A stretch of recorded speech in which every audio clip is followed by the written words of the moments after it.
Друзья мои, всем привет! Ну и завершающий наш ролик с выставки электромобилей мы хотим снять на автомобили от компании Arcfox. Посмотрите, какие девочки, а! Не просто так они здесь стоят. Стенд хороший. Конечно же, здесь есть концепт-кар, вернее, не концепт-кар. Нет, это Arcfox GT. Это автомобиль, который, как они сами говорят, участвует в гонках. Правда, мы не видели ни разу, где бы он участвовал. Но говорят так. Для начала, что означает Arcfox? Арктическая лиса. Лиса – это красивый логотип компании, а вот арктический – это уже интереснее. Дело в том, что компания Arcfox решила справиться с главным минусом электромобилей, а именно работой в холодных условиях. Отсюда и название – арктический. Во всех моделях бренда имеется жидкостный подогрев и охлаждение батареи. Что касается состава батареи, то здесь ничего особенного не придумали. Это обычная тройная литиевая батарея. Ну и начнем мы наш кратенький обзорчик с модели Arcfox Alpha T. Эта модель не новая. В продажу поступила в прошлом году, но тем не менее довольно интересная. За основу был взят концепт-кар 2019 года Arcfox ECF. Вы спрашивали нас, какие электромобили имеют полный привод. Так вот, познакомьтесь, Arcfox Alpha T. Каждая ось имеет свой электромотор, суммарная мощность составляет 320 кВт и 720 Нм крутящего момента. Разгон до сотни 4,6 секунды. При желании можно приобрести переднеприводную версию с электромотором 160 кВт и разгоном до сотни 8,4 секунды. Запас хода варьируется от 480 до 653 км в зависимости от комплектации. Максимальная емкость батареи 93,6 кВт-часов. Кстати, батарея не китайская. Производитель – корейская компания SK Innovation. Автомобиль оснащен светодиодной оптикой с матричными фарами. Технические данные вы прочитаете в этой табличке, а мы переходим к салону. Автомобиль не бюджетный, поэтому сиденья выполнены из кожи и, конечно же, есть огромные мультимедийные панели. И, друзья мои, в этом автомобиле есть английский язык. Владельцам не придется учить китайские иероглифы. А также есть CarPlay, то есть вы сможете использовать Google Maps для навигации. Но почему-то CarPlay только на китайском языке.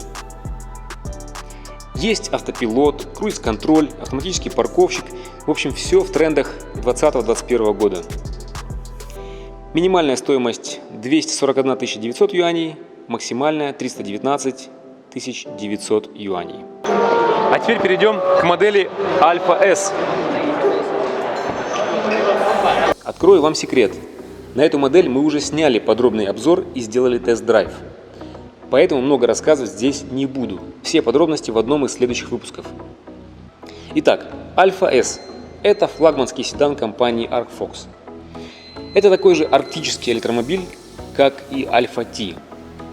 Жидкостный подогрев и охлаждение батареи и электромотор с улучшенным сохранением тепла. К сожалению, более детальной информации об арктических функциях нам не удалось вытащить из менеджеров данной компании. Кстати, это очередной полноприводный электромобиль. Возьмите себе на заметку. Не нужен полный привод? Нужен максимальный запас хода? Пожалуйста. Есть переднеприводная версия. Максимальный запас хода у переднеприводной модели 708 км по циклу NEDC. Полноприводная версия проезжает максимум 603 км. По мощности здесь все то же самое, что и у Alpha T. 320 кВт и 720 Нм у полного привода и 160 кВт и 360 Нм у переднеприводной модели. Но благодаря тому, что это все-таки седан и коэффициент лобового сопротивления здесь ниже, а именно 0,26, разгон до сотни составляет 4,2 секунды на двух моторах и 8,3 секунды на одном моторе. Максимальная емкость батареи 93,6 кВт-часов. Состав батареи, как и у Alpha T, тройная литиевая. Кожаный салон, большие дисплеи и огромная панорамная крыша. Все как полагается флагману.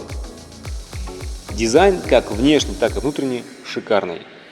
Любителям седанов настоятельно рекомендую присмотреться к данной модели. В системе имеется английский язык и CarPlay. CarPlay, как у Alpha T, к сожалению, только на английском языке. В машине присутствует автопилот второго уровня. Менеджеры почему-то называют его уровнем 2.5. Он не может самостоятельно менять полосу движения. Имеется адаптивный круиз-контроль и автопарковщик. Ну и напоследок самое сладкое – это Alpha S с начинкой от компании Huawei. Вот это бомбочка. На сегодняшний день это всего лишь выставочный образец. Как вы видите, доступа к нему нету. Со всех сторон он закрыт бортиком. Но уже в октябре этого года стартуют продажи этой модели. Что же в ней такого примечательного и почему я вас сюда привел? Все вы знаете, что Huawei – это китайский гигант с огромными амбициями и наполеоновскими планами. Так вот, в 2023 году, то есть уже совсем скоро, Huawei планирует запустить движение автономных электромобилей в Китае. Начать они планируют с Пекина.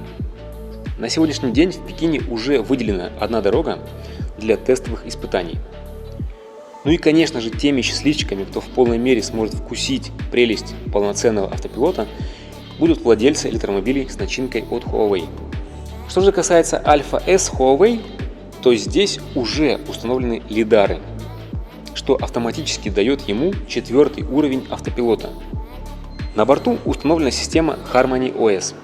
И это очень интересно, ведь если у вас имеется телефон с этой же операционной системой, то вы одним движением сможете продублировать любое приложение на экране автомобиля. Теоретически, я так думаю. По крайней мере, Harmony OS этим и хвастается. Я думаю, многим понравилось бы пользоваться Telegram или WhatsApp на экране автомобиля, не доставая телефон. Кстати, Alpha S не первопроходец в этом деле. Первым электромобилем с начинкой от Huawei стал Ceres SF5. Что же касается технического оснащения, то здесь все немного туманно. По некоторой информации, электромоторы, установленные в Alpha S Huawei, разрабатываются при участии непосредственно компании Huawei. Точной информации о них нет, но известно, Alpha S будет с полным приводом, общей мощностью 473 кВт и 655 Нм крутящего момента. Точная емкость батареи также неизвестна, как и неизвестен запас хода. Ну что же, ждем выхода этой модели. Как только выйдет, изучим и расскажем вам. Ребят, а внутри ArcFox находится вот такая система, полностью разработанная Huawei. Здесь у нас есть, вот они, 3 лидара, как раз таки, которые вы видели. Есть система Huawei, системные блоки, полностью плата, полностью разработанная Huawei. Это, скорее всего, вот это будущее есть, будущее электромобилей. Все-таки Huawei – это мощь, гигант. Ребят, спасибо, что посмотрели наши выпуски с выставки электромобилей в Шэньчжэне. Мы с вами не прощаемся. Далее будут более детальные, более подробные обзоры и тест-драйвы. Поэтому подписываемся на канал и остаемся с нами дальше.